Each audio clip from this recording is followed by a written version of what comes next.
Welcome to our show, where today we have the privilege of hosting Seth Shostak, a prominent figure from the SETI Institute.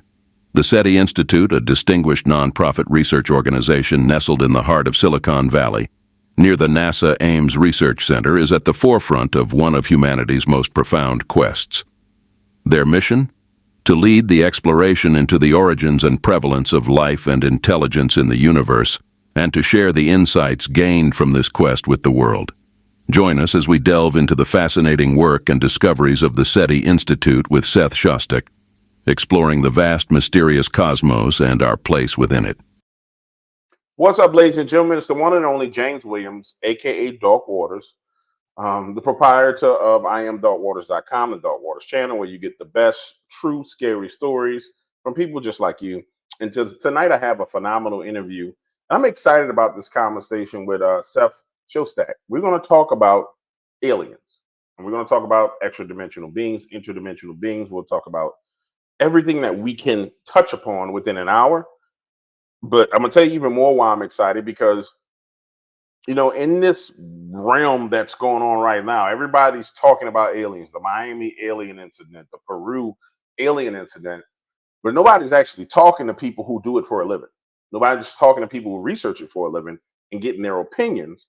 It's just opinions of people like me that are on YouTube.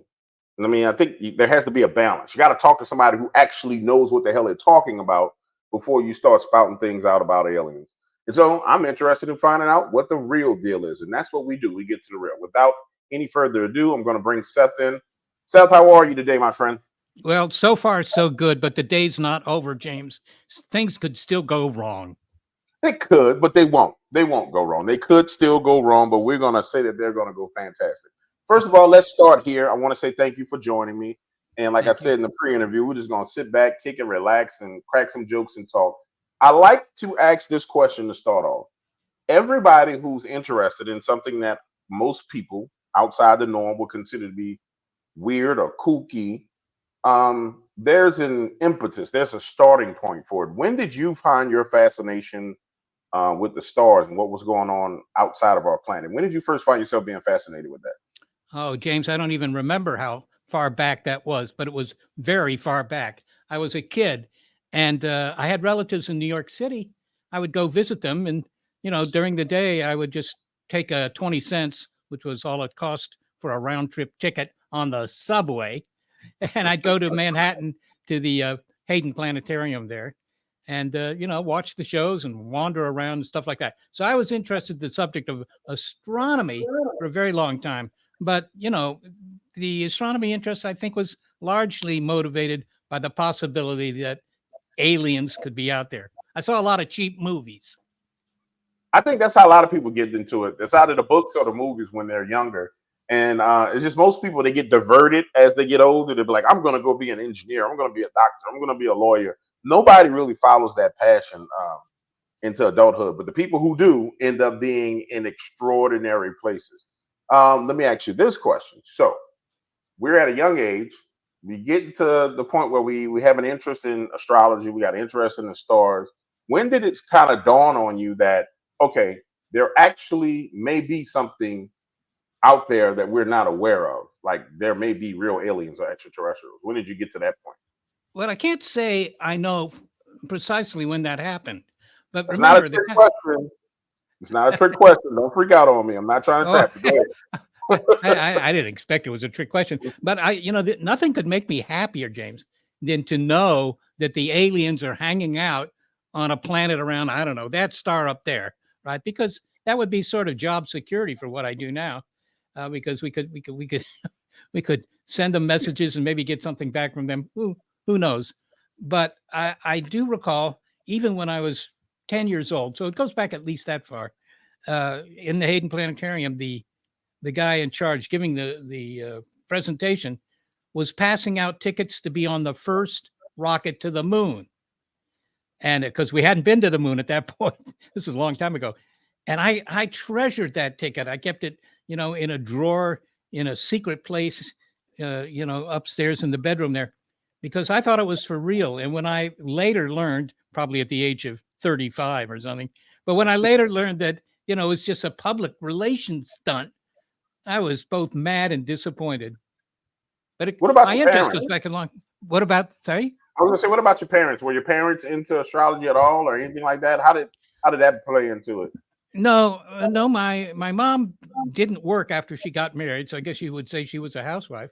Although So she had a homemaker. lot of activities actually, and my father worked for the Office of Naval Research, so he worked for the Navy, and they were doing research, and a lot of that was actually astronomy, because if you think about it, astronomy is pretty important for the Navy, or at least has traditionally been important for the Navy, because they got these ships out on the ocean and the ships need to know where they are.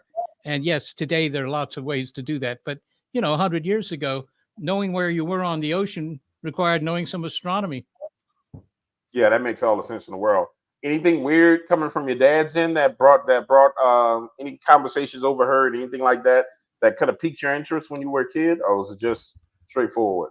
No, I think it was pretty straightforward. I mean, I used to call my father down at his office in downtown Washington, a couple of times a week, because I would be working on various projects and I needed some help. And he was always willing to help, I have to say. But yeah, no, there wasn't anything particular that he brought back from the office. Uh, Not really, no. Okay, I'm No. sorry, I'm just digging in your business. I'm trying to get a baseline for where the interest came from. It sounds like it was truly interest that you just had. All right, let's Yeah. fast forward a little bit, and I'm going to just jump off the deep end. I'm kind of disgusted. This is just me. I'm kind of disgusted with the whole alien narrative that's going on, where there's aliens in the mall. There's aliens. There was supposed to be aliens in New Orleans after Hurricane Katrina. It's aliens everywhere, but not a drop to drink, in my opinion, at this point in time. And it's to me, it's like it's just we're being bombarded with the concept and the notion of them. And I'm trying to wonder, is that them? Is that someone or something pre-rolling out for disclosure of there actually being real alien beings living among us, or is it just fluff? And you've been in the game, you understand this. So I'm wondering what your thoughts is on that. Now, James, I don't want to ruin your whole day, but here's the deal. Are there aliens out there in the universe? The real answer to that is, well, we don't know yet. I mean, we haven't heard from them. We haven't found them, right? We actually have no evidence for them. But what we do know is that there are like a trillion planets just in our galaxy. And some of them undoubtedly have life, and some of those with life undoubtedly have what we call intelligent life. So are there aliens out there? Yeah, I'm sure they're out there, but we're not in touch with them. Although some of my neighbors think they are. But if you go to if you go to the Museum of Natural History in New York, for example, you will not find an exhibit featuring what we know about aliens on Earth, because from the science community, it's pretty dicey to say that the aliens are visiting us. That would be the biggest story ever, and in fact, it's not a story. That's where I'm kind of standing on it right now. And I know over time we're not gonna get into a crazy conspiracy, underground bases, and all that foolishness. But that's I don't even want to open up those can of worms. That's just way too much. I just wanted to get from your opinion on what you thought was going on recently. So, have you seen the videos of the? I kind of got pissed off about this. They called it a jellyfish UFO. Have you seen that? I haven't seen the jellyfish UFO. I mean, obviously, I saw there were like 3 videos that were released 1 or 2 years ago, supposedly showing alien spacecraft, you know, sailing around and pirouetting through the atmosphere, that had been made by the U.S. Air Force. But no, jellyfish aliens. I don't, if they're really like jellyfish, can they manipulate a screwdriver or a pair of pliers? I mean, it doesn't sound Hey, like could that's be what I very was saying. accomplished. That's exactly what I was saying. There was videos that came out, and the first thing that got me was when I saw it on the news. It said the jellyfish UFOs. I said, okay, so they branded this is some kind of jelly. It looked like a man in like a rocket suit to me. But nonetheless, you touched on something that I was hoping you would touch on. Touched on it inadvertently, but we're gonna dive into it.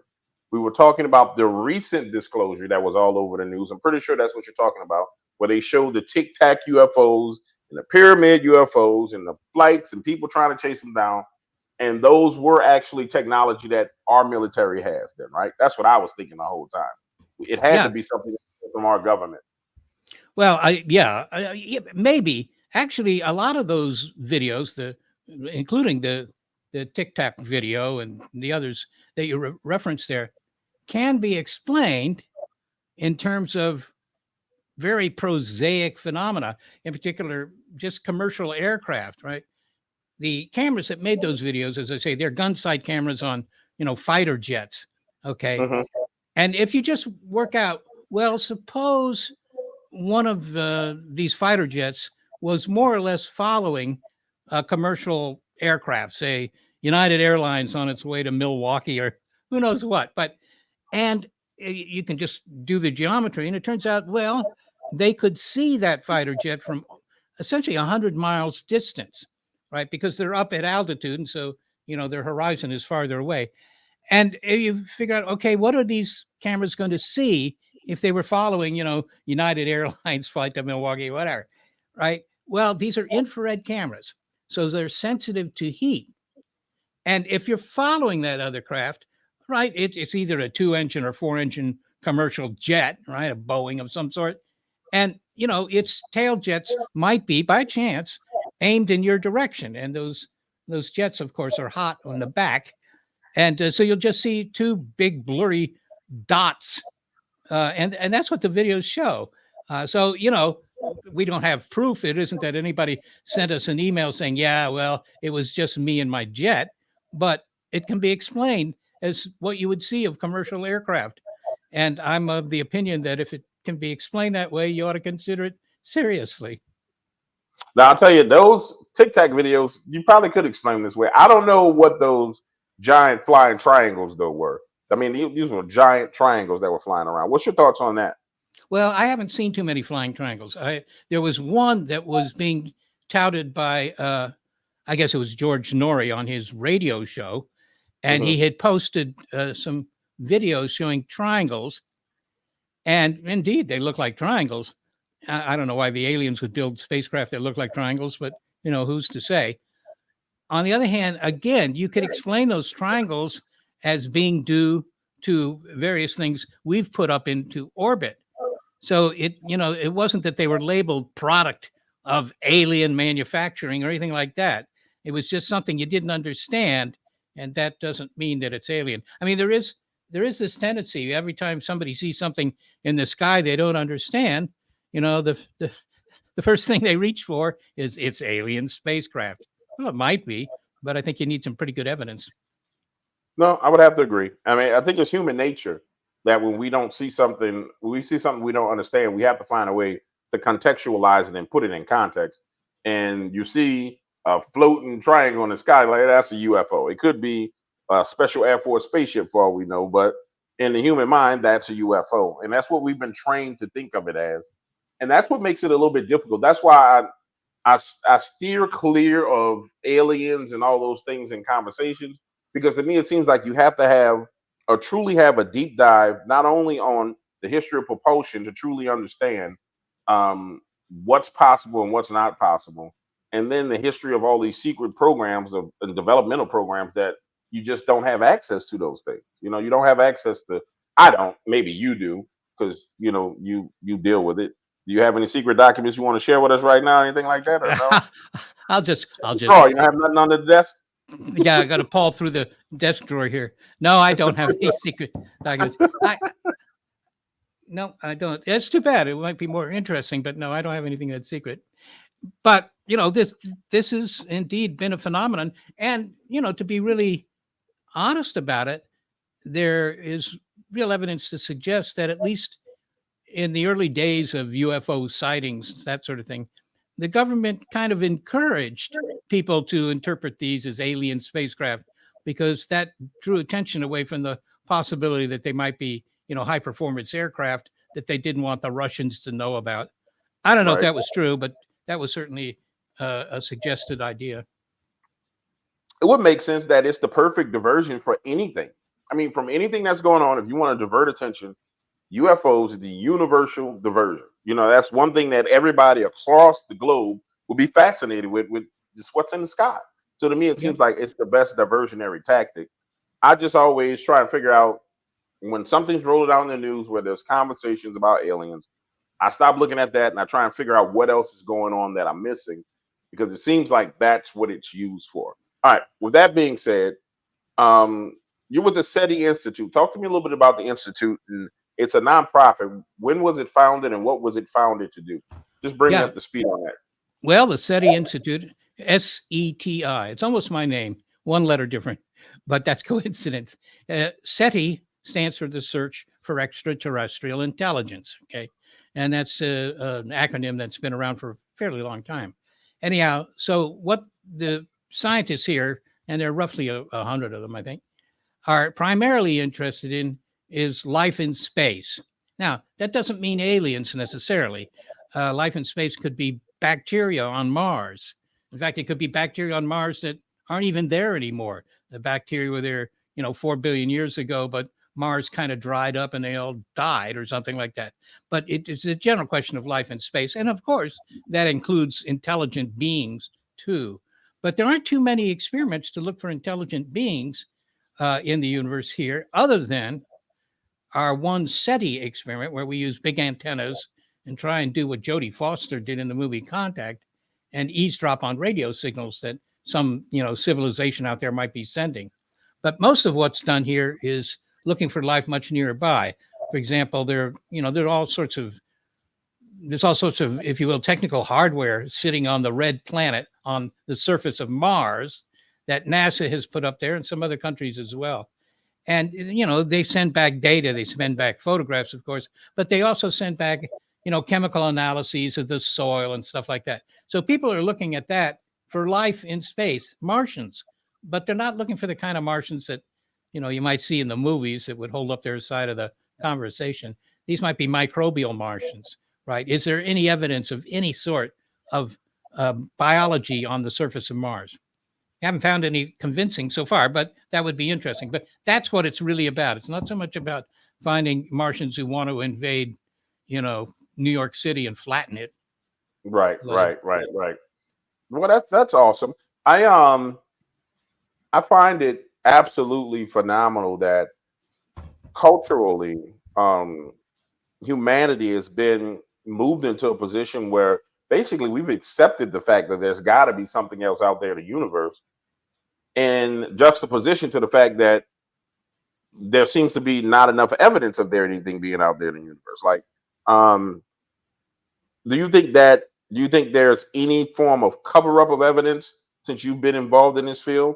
For example, Roswell, right? Everybody talks about Roswell, the alien spacecraft landing. I mean, how does that play into, from your perspective? Because you have a conspiratorial perspective over here with people who are conspiracy theorists, and then you have the hardcore science and data perspective, where it seems like you are. And it's like that in every field. There's like the hardcore science data driven minds, and then there's the conspiratorial minds.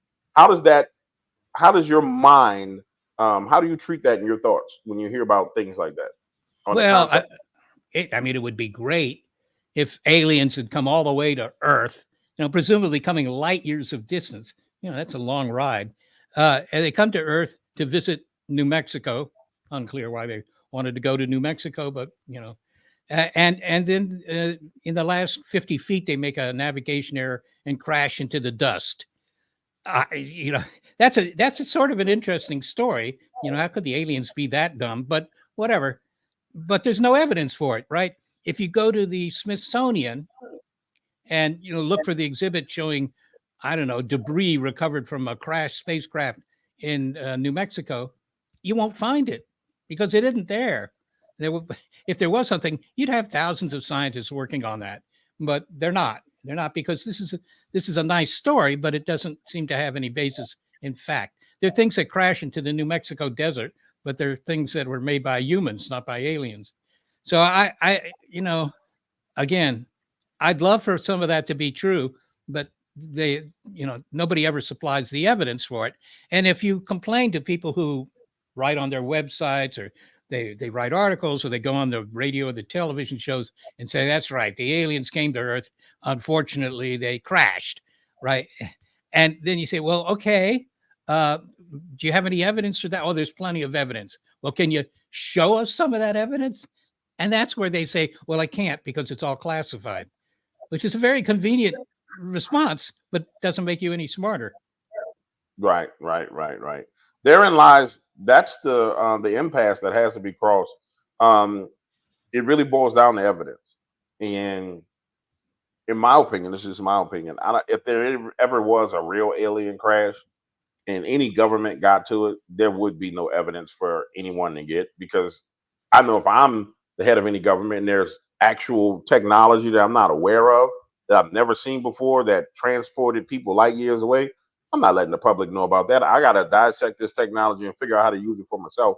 And so I think that's a conundrum that we find ourselves in. If there ever was a crash, then there was technology that was taken. I don't think we would know about it, unfortunately. That's Well, fun to James, talk about. I just don't think we yeah, would know about it. at least you have offered your opinion on this and your reason why you think it would be covered up. I don't think it would be covered. I don't think you could cover it up. To begin with, well, why are we so certain that the aliens would crash land in some part of the U.S.? Maybe they crash land in Burma, or they crash land, to Bekistan or something else. I mean, it's always American focus, and they usually crash in the American Southwest. I'm not sure why that is. I mean, maybe they like the Tex-Mex cuisine. It's not clear to me why they always crash there. But look, if the government had retrieved alien debris, and you can find that all over the web, right? Scientists are studying this debris retrieved from crashed spacecraft.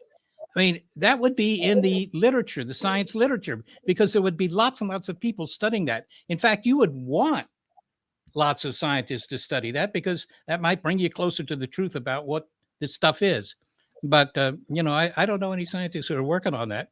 Uh, they say there's no evidence. No, I'm with you. I'm with you. I'm with you. I know exactly where you're coming from.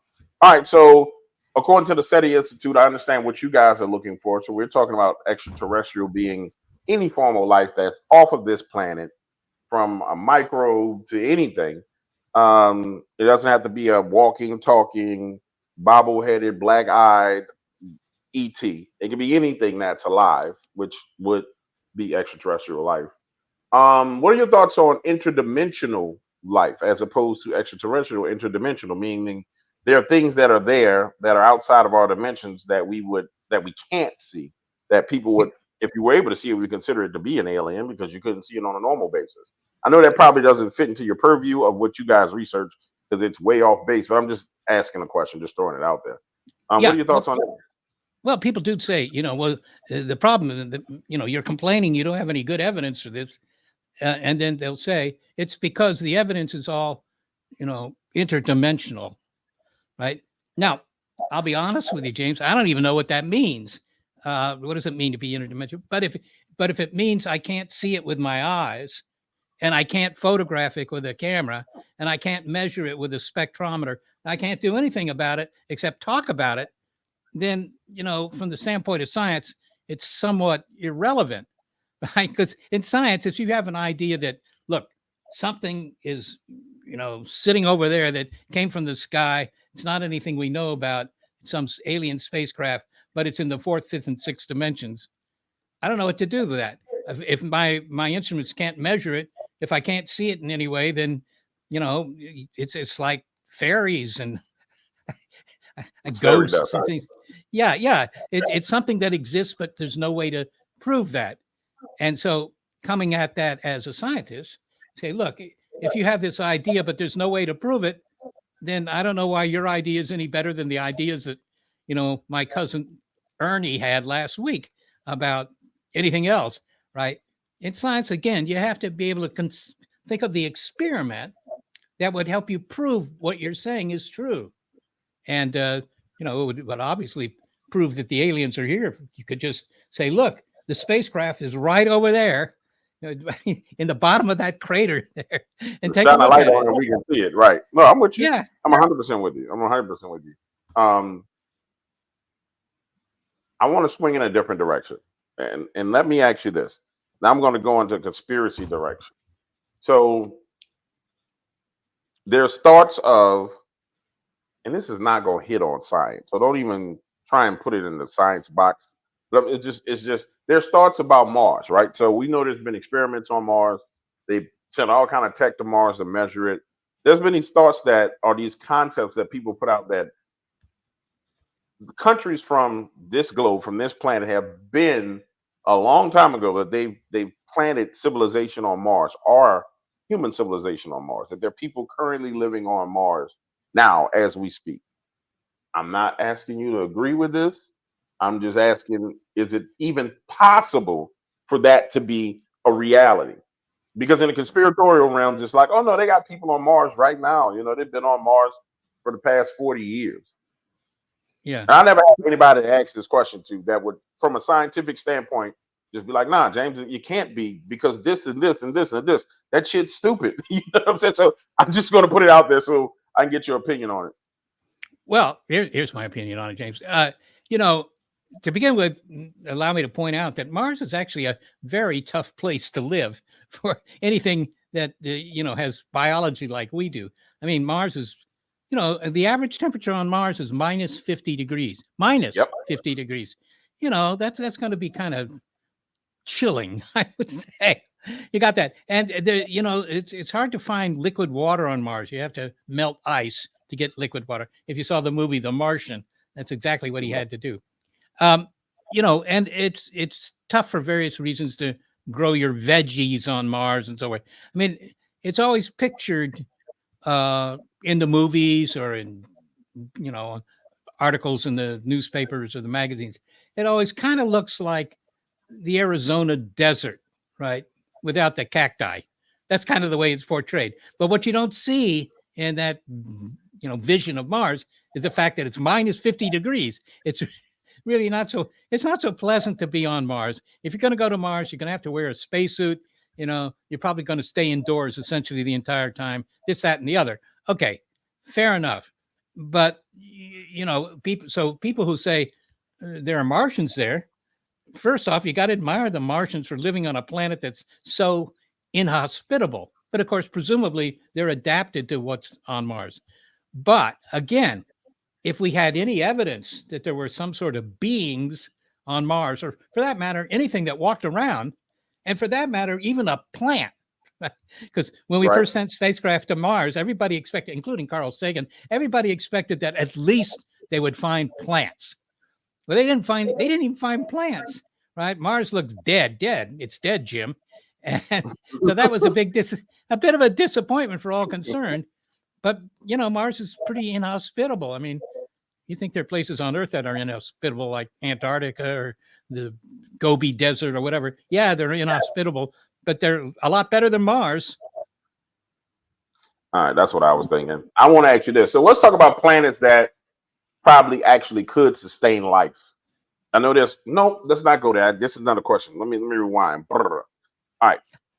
There was this gigantic asteroid. I can't remember what they were calling it, that came through our solar system maybe about a year or two ago. Maybe it was a year or two ago. And there were thoughts that the trajectory that this thing was taking, that it was a spaceship. Do you remember what I'm talking about? Oumuamua? Yeah. What the hell was that? Was it just a regular asteroid? What was the deal with that? Well, as far as we can tell, it's probably, one thing we know is that it's a very cold body. So it's been speculated that it was just a piece of a comet or an asteroid that broke off the main body. So just a chip, if you will, and that's flying through the solar system. And, we can't be sure. The only way you could be sure is to catch up with it with a rocket or something and make photographs from most up close. Yeah, that's not happening. We can't for various technological reasons. But in any case, it was greatly interesting. But some people thought that this was a spacecraft, and that it was, if you could get up close to it, you would see windows along the side with little green faces looking out at you. That would be great, but there's no evidence of that. And in fact, if you just look at the path of this thing, the orbit of this object, it was flying through the solar system. It's you could describe that. Let me take care of this. You could describe that orbit simply on the basis of 17th century physics. It wasn't anything odd in the sense that it was clearly put into that orbit, or it was an orbit that wasn't just an inert thing flying around. So it looked pretty natural to people who tried to learn more about it. But we never got close to it. We never got closer than about 200 million miles or something like that. And when I was reading everything about it, I was like, okay, let's just see if it changes direction in any way, shape, or form. Like it had some propulsion to it, and nobody said it changed direction. And I was like, all right, well, maybe it's just a rock. Yeah, it was. I mean, there were some anomalies with the orbit that were pointed out by people who preferred to think of it as some sort of, alien craft. But those changes in the orbit were very small to begin with, and they could be explained in terms of the gravitational pull of other objects in the inner solar system, Venus, Mars, those are Jupiter. Those things all tug on anything flying around the solar system, and the effects might be small, but they would be measurable. And so people went to the trouble of figuring out how much would the orbit of this thing change, so orbit change, because of these other objects. And it was consistent with being totally natural. There's nothing unnatural about it. That was the thing. And yet people were hoping. And I think that's what it's part of human nature to hope for there to be something else outside of this universe other than us. It's like it's hard for people to accept that, okay, we're just here on this rock, floating around in space, revolving around the sun, going through the universe. It's hard for people to accept that. And people want to know and understand that there's more. Well, all right. Well, we like to be special, James. Everybody likes to be special. All of humans. Yeah, it's human nature, man. That's human nature. Yeah. Let's talk about planets that could sustain life, because I know over the past couple of years they found quote unquote super Earths. They found all kinds of things. Have you guys done any research into any of those locations? Well, we generally do. I mean, one of the big advancements or developments in astronomy in the past 20 or 30 years has been the ability to detect planets around other stars. That's really a hard thing to do because, you may think the Earth is pretty big, but in terms of what's in the universe, it's pretty small, right? The big things in the universe are stars and assemblies of stars like galaxies. So only in the past maybe 3 decades have we been able to find planets right around other stars. And so people have done that. And of course, the kind of planet you want to find would be one that, has an atmosphere and oceans and reasonable temperatures, something like the Earth. But those are really hard to find because, Earth is small compared to other planets. I mean, compared to Jupiter, you could pour 1,000 Earths into Jupiter, right, to fill it up. Right. So it's small. And because it's small, it's very hard to find its cousins, if you will, among the stars. Some have been found, a couple have been found, but we don't know terribly much about them because they're far away. And that was my thing. Every time I read an article about a super Earth, I'm like, how do you know it's a freaking super Earth? And just in my mind, you would have to be the right direction. I mean, the right distance from that star in order to make sure you got the right climate, the right everything. And so they're like, oh, we found a super Earth. And they'll show a photo of this gigantic Earth. And I'm like, man, this is BS. Like, how do you know any of this? Unless you have some technology that I don't know about. Go ahead. You going to say something? No. But, the only technology they have that you don't know about, and you probably do know about it, are telescopes. There are super Earths. Those are planets that are much bigger than the Earth, and then they're cousins of the Earth, Earth-like planets. And those are the ones you're trying to find. And we do know of a couple of them, but the way you find them is not by seeing them, really. Normally, you find these things by the effect that their gravitational pull has on other things in that solar system, right? So, that's how you find them. I mean, it's, if you didn't know about the Earth, you would know about it because of our moon. Our moon's going around the Earth, right? And if you could see the moon, not see the Earth, but you could see the moon, then you would know it's orbiting something. And you could use 17th century physics to tell you how big that something is. And you'd probably conclude, there must be a planet in there. So that's the level of what we do. We don't actually see these things in most cases. They're planets. They're too small. They're too dim. Okay, that makes sense. That makes all the sense in the world. Let's talk about the radio show that you guys have. How long have you guys been doing your radio show and podcast? Yeah, a long time. I don't actually know, James. I think, I mean, it's more than a decade. I think we've been doing Wow. this a long time. Yeah, every week. Well, you know that making radio shows isn't trivial, and No. we've been doing it for a while. I mean, we often interview guests about things, as do you, and that complicates the production a little bit because now you've got to get in touch with those people and set up the technology and all that sort of thing. But we've been doing it, as I say, at least 10 years, probably closer to 20 now. Wow. And how often are you hosting in the shows or yourself, or is it you hosting every night, or on the majority of the shows? Well, yeah, I'm on almost all of them, but my co-host is also the producer. Her name is Molly, and she has a background in radio, not so much in astronomy. So she leaves the astronomy to me, and she makes the whole show sound better because she has a good voice, and She has a radio voice. Yeah. she has a radio voice, and of course, plenty of experience in doing radio shows. I'm gonna tell you the thing that I find fascinating about being in radio, is you always run across. I tell this to people: if you want to know if your thoughts and your opinions are firm and sound, then do a radio show, because you're gonna always run across people who have contrary opinions to yours. You're gonna always find people going to be able to add to what your current thought process is. Who would you guys say has been the most profound guest that you've been able to interview since you had that show? Well, I'm not quite sure. I mean, we've interviewed people that are well known to the general public, like Neil Mhm. deGrasse Tyson. He's at the Right. planetarium in New York. He's been on several times. We have physicists that are on the show. We didn't get Stephen Hawking. He was a difficult interview for obvious reasons, but we talked to the people that work for him. Um, yeah, in the I'm past just talking we've about from your perspective, not just from your perspective. Who you thought was the most profound person you had a conversation with on your show? So I know to send people to go listen to that direct episode. So who do you think, just from your perspective? I'm not sure. There've been so many. I mean, there've been hundreds and hundreds of them.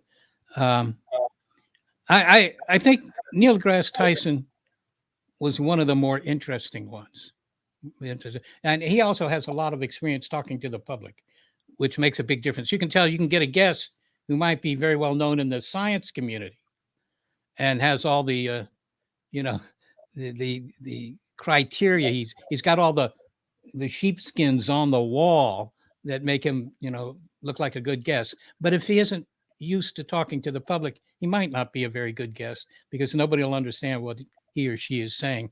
Most of our guests have been pretty good though, and we don't restrict ourselves to astronomers or anything like that because it's a science show. It's a general science show. So a lot of the people we have on are doing things like social science, if you will, even psychology, uh, efforts to create life in the lab, things like that.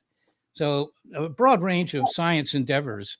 Um, and in many ways, those are more interesting to me than the astronomers because I kind of know what the astronomers are going to say, Talk but I about, don't know yeah. what the biologists are going to say. No, I'm with you. I'm 100% with you. I think I've listened to a lot of this stuff by Neil, and he is quite a talker. I mean, he's super witty. He doesn't really fit the frame of what a normal scientist, kind of egghead scientist would feel like. You don't fit it. You have a great personality, great humor.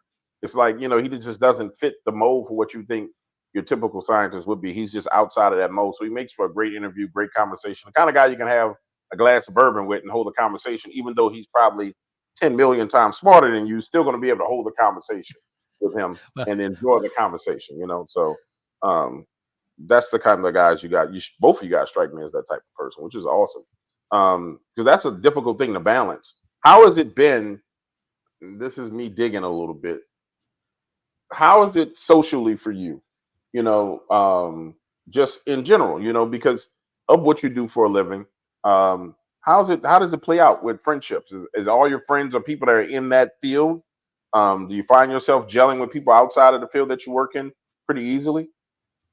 well, from my point of view, it's pretty easy, but there may be other people who disagree. I don't know. I mean, it doesn't usually come up. You would think maybe it would. Um, I I know a long time ago, James, there was a show on television called The Dating Game. Now, you're Right. probably too young to remember that, but The Dating Game, I was on it 5 times, I think, right? And, Nah, you yeah, I playing? You was. serious? I'm You serious. serious? I only won the date once, but I was on the show 5 times. Okay. And I've been on Neil deGrasse Tyson's show, and I've been on, various radio shows that are popular with the public. I mean, I've had a lot of media exposure, but it doesn't happen that often that somebody will come up to me in a restaurant and say, "Hey, aren't you that kind of thing." Um, it's gratifying when it happens. It impresses my wife, but I can't say that it happens very often. Maybe they just want to forget me. I don't know, but yeah, the dating game. I was recognized once. Wow, that's crazy. You was on a dating game. That's awesome. The reason why I asked that question is because I know for me, what I do for a living, talking about crazy, weird stuff. Like when you go out to have dinner, you sit down, and somebody's like, "So okay, so what do you do for a living?" And you Yeah, go to explain it to them, they're like, "What the hell? Like what?" They want to talk about it, but they have no clue what to talk about. And it works out pretty good because then the conversation shifts into another direction. And yeah. it just gets awkward that time. And I figured you might experience that every now and then, but yours is Well, not as bad as not, mine. yeah, apparently not. I mean, it's not terribly. I mean, if you're taking a flight across the country, and while you're taxing for takeoff, the guy next to you says, "So, what do you do for a living?" I mean, not even saying anything about TV or anything like that. And I say, "Well, looking for aliens." That's a big mistake because you're not going to get any peace for the rest of the flight. Um, so I usually tell them something else. I tell them I don't know, I torture test Pop Tarts or something. I mean, I don't know what. I just say something. Say something. I know, Maybe. I know the feeling, man. You say anything sometimes just because you don't want to have that conversation, man. It really Yeah. is. It's really one of those things you just don't want to have that conversation because it just opens this can of worms. And I find it, I'll tell you this other thing I find amazing. To say that people live inside of their context boxes, right? So if I'm an engineer, I'm an engineer. That's what I do. That's how I am. That's what I am for a living, right? Um, when you start to like poke the lid of the box a little bit, they jump out of the box with all these questions, man. I mean, they come roaring out of the box with hundreds and hundreds of questions. And then when it gets uncomfortable, they just close themselves right back in the box and go back to what they were. And that's been the biggest thing for me to watch people do that, and to see them behave that way. It's been absolutely amazing. I'm like, man, you just asked me all these questions, and then when we get to a point that you're uncomfortable with, you just close back into your shell and hide away. And it's Yeah. just been wild, man. It's been a wild experience. That's why I was digging in your business, asking about it, seeing how much we had in common when it came to that. That's all. Yeah. Yeah. Well, it happens. And if I'm in a good mood or I'm already asleep or something, then it's not very onerous. But yeah, sometimes all you want to do is, put your head back and fall asleep for the next 6 hours or whatever it is. And if the Relax. person next to you wants to hear all about, what it is you do for a living, then you might not be able to do that. Yeah. But No, I'm with you. yeah. All right, let's circle Yeah. back to the SETI Institute itself. So, what kind of ongoing projects do you guys have working right now to find this extraterrestrial life? What else do we have going on? I know we talked about um, the stuff on Mars. Do we have anything else going on that's worth mentioning right now? Well, I mean, yeah, looking in our solar system is something that a lot of the scientists here are keen to do, simply because if you're talking about looking for life on Mars, or for that matter, even Venus, or perhaps some of the moons of Jupiter or Saturn, they're all places where you find liquid water, right? Hmm. And if you find liquid water, you say, okay, I don't know, Bob, you think there is any life there? And of course, nobody knows, but you can say, but if there's liquid water, then there's a certain amount of chemistry that's been going on ever since that planet or moon was born 4.5 billion years ago, because that's how old they all are. And maybe by now it's cooked up something interesting, right? So there's always the chance of life in the solar system, not human life necessarily, but some sort of biology happening elsewhere in the solar system. And that sounds kind of dull. Oh, so you found, alien cacti or something. But it wouldn't be all that dull for the scientists, because for them, they'd say, look, this shows that life is not a miracle. Right? Look, this planet, which isn't very far from where you're sitting, a couple of 100 million miles. That sounds pretty far, but that's nothing in the sky. A couple of 100 million miles. There's other life that got cooked up over there, right? So there must be life all over the universe, which would be a very profound thing to be able to say. We can't say it yet. So far, the only place we know about having life is Earth. But, I suspect within the next 10 or 20 years, we'll find evidence for life on another world. And if we do that, then at least you'll know something. You won't know whether there are actual aliens out there, but at least it's plausible that there are, because now you see, hey, look, life not only started here, but it started over there and over there. And so you think, okay, life is not a miracle. Life is just some sort of cosmic infection. That would be interesting to find out if true. Yeah. What about private partnerships? Are you guys, the SETI Institute, who you guys partnered with? Just across the board, who you guys partner with right now? Well, I don't know. Partnering. I mean, it's research. Sorry. Is it research? Is it universities? Like, who you guys partner with for the research? Well, yeah, with universities for sure, with NASA also for sure, various labs. But it's, most of the people that work for the SETI Institute are basically academics, right? They're research scientists, either at a university or affiliated with a university, or they were just at a university and they've graduated or something like that. So it's a fairly academic discipline. And what's the output of this place? What do we produce?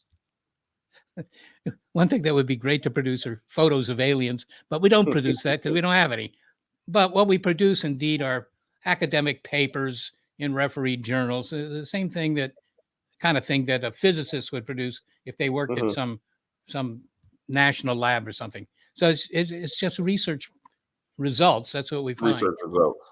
Yeah. I have one more question for you before we run out of time, and what is the deal? And you may not even know the answer to this. What's the deal with this whole Space Force thing that we had come out for American Space Force? What was that all about? Because it was touted, oh, we have a Space Force. I'm like, okay, well, what do we need a Space Force for? What's going on? What's in space that we need a force for that's going to go into space? That's a military force. And I figure you might have some insight on that. Well, not terribly much. I mean, there was a lot of noise made about it when it was first announced. I haven't heard too much about it since. Now, I have to tell you that because of where I grew up and what my father did for a living, I have, fairly close contact with people in the defense business. I grew up 2 miles from the Pentagon, and I worked for the Navy's Office of Naval Research and stuff like that. A lot of basic research in this country is done by the military, actually, and that's historical, actually. Probably if you were starting it all up again, you would do it differently. But you didn't have NASA and stuff like that in the beginning. It was all being done by the military and the Navy in particular. And why was the Navy doing astronomy research? Well, if you think about it, the Navy has, for hundreds of years, been very much invested in astronomy, because you needed astronomy in the 18th and 19th century to navigate. Exactly right. So a lot of what's been developed, for navigational purposes, like timekeeping in space, satellites that broadcast clock signals and so forth, that's all about navigation. And of course, that's never gone away. I mean, you've got a whole bunch of, rockets with nuclear warheads or whatever that you have to fly to somebody else's city and hit the city. You need astronomy for that. Okay, so there is that.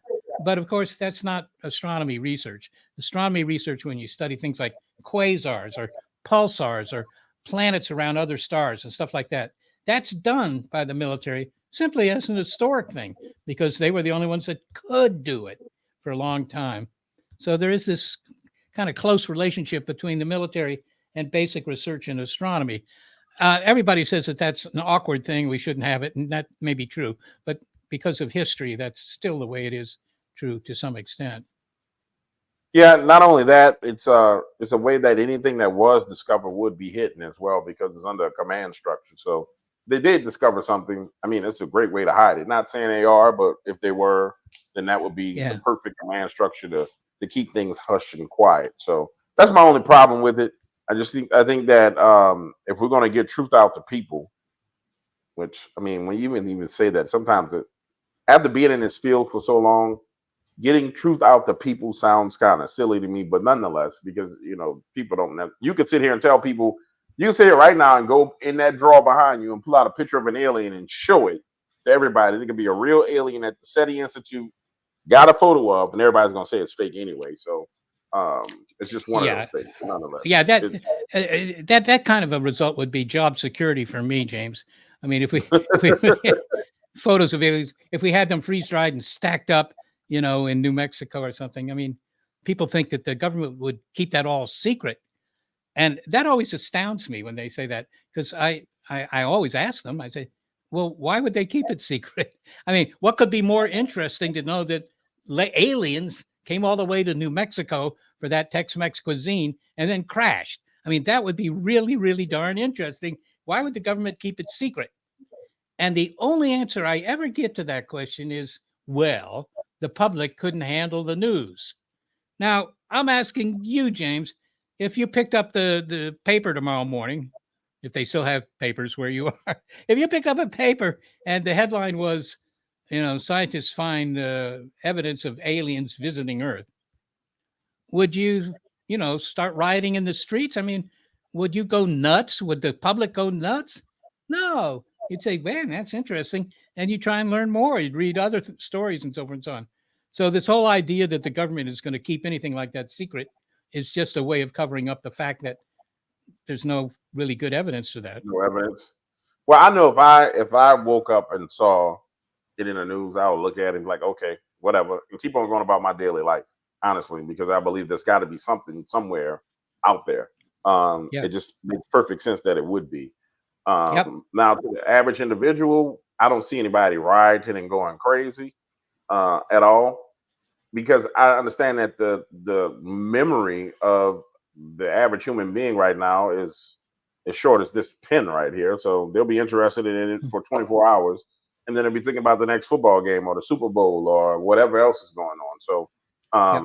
I'm of the opinion that it shouldn't be covered up, because you could roll it out and it would just be in a news cycle for a while, and then it will go away. Now, if they were Yeah. roaming down the streets eating people, then we would have a problem. You Well, know what I'm saying? maybe try and offer them something tastier. Yeah. No, you're absolutely right. I mean, if you really had evidence of this, you would just make that note. I mean, you would start emailing all your scientist friends everywhere. He says, hey, you may want to get in on studying this stuff, whatever it is, right? So in science, keeping secrets doesn't get you tenure anywhere. You, so usually everything I'm is with you. made public right away. I'm with you. All right, well, Seth, we're coming up to the end of the show. I appreciate you spending an hour with me, man. I hope you enjoyed yourself. I told you we would just sit back and talk like just two guys talking as much as we could. I think we did a great job. Tell everybody a little bit about the show and what days and times it's available for them to listen to, and also what platforms to hear it on. And then I do not want you giving out contact information. I'm sorry, because I don't want people bothering you with fake alien stories. So I think we should focus on you getting out the show information. What platforms can they listen to the show on? Well, obviously, they could just do a search for Big Picture Science. If they know the name of the show, they can find it. And of course, you can just download files from the internet. If you Mhm. really want to hear it on the radio, uh, then you have to look at one of our websites. Again, Big Picture Science. Just Google that. And if you look at the websites, uh, there's some indication of what cities have radio station that carries the show, and then you can listen to it there. But it's in But podcast format too, then, right? I'm sorry. It's in podcast format as well, right? Yeah, you can get it as a podcast. Sure. As I Okay. say, All right. Big Picture Science. You can just download it to any device. You can download it to, your Aunt Minnie's device. You can lots of ways to get it. It's not secret. All right, my friend. I appreciate you spending some time with me. I hear your phone blowing up. That's probably the president calling them guys. He's keeping secret. See, it's ringing right now. That's the president. He's trying to track him down. All right, Seth, my friend. Thank you for spending some time with me. I appreciate it. It's been a real pleasure, James. Thank you. Okay. Bye-bye.